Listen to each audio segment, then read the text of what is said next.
চশমা museum, a house of world class, জলট্যাক মোড়, বহরমপুর মডার্ন হোটেলের সামনে। মুখ্যমন্ত্রীর আসার পরের দিনই কংগ্রেসে যোগদান ও পথসভা রেজিনগরে আগামী নির্বাচনকে ঘিরে শুরু হয়েছে জল্পনা।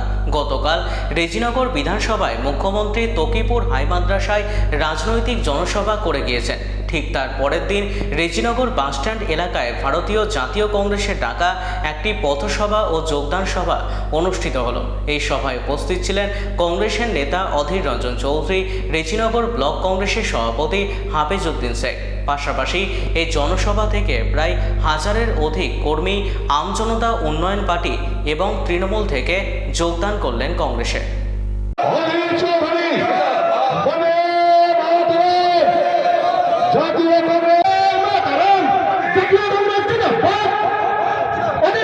আপনাদের কাছে নতুন এমন কিছু বলার নেই আমাদের, যা আপনাদের জানা নেই। শুধুমাত্র আমরা আপনাদের কোনো বিষয় একটু স্মরণ করতে চাই। এটাই আমাদের দায়িত্ব করেন আমরা রাজনীতি করি। এখানকার মানুষ দেখতে পাচ্ছেন বাংলায় সরকার পরিবর্তন হল। সরকার পরিবর্তনের পর এই বাংলা জুড়ে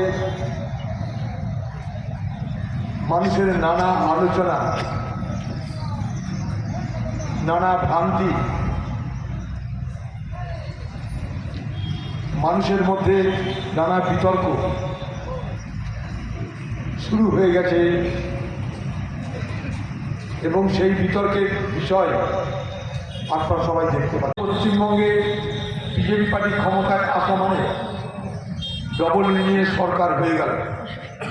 একটা দিল্লিতে ইঞ্জিন আছে, একটা কলকাতায় ইঞ্জিন আছে। এবার দুই ইঞ্জিন একসঙ্গে এমন জোর গাড়ি ছুটাবে যে আমাদের দিশাহারা হয়ে যাবে। আমরা সেই গতির সঙ্গে তাল রাখতে না পেরে নিজেরাই অবাক হয়ে দেখব শুধুই উন্নয়নের উন্নয়ন হচ্ছে। হিন্দু মনে করে একবার ভোট দিচ্ছি, কখনো মুসলমান মনে করে ভোট দিচ্ছি। তাহলে মানুষের ভোটটা কোথায় যাবে? মানুষের ভোট যেখানে যাওয়া উচিত সেখানে যাচ্ছে না বলে আমাদের সমাজের মধ্যে বিভাজন, হতাশা, অনৈক্য, সম্প্রীতির বাতাবরণের অভাব দিনের পর দিন আমরা দেখতে পাচ্ছি। এখানে দীর্ঘদিনের রাজনীতি করেছে, কখনো নিজেকে হিন্দু বলে বা মুসলমান বলে পরিচয় দিয়ে রাজনীতি করতে হয়নি। আমি যেখান থেকে নির্বাচিত হয়েছি 5 বার, সেখানে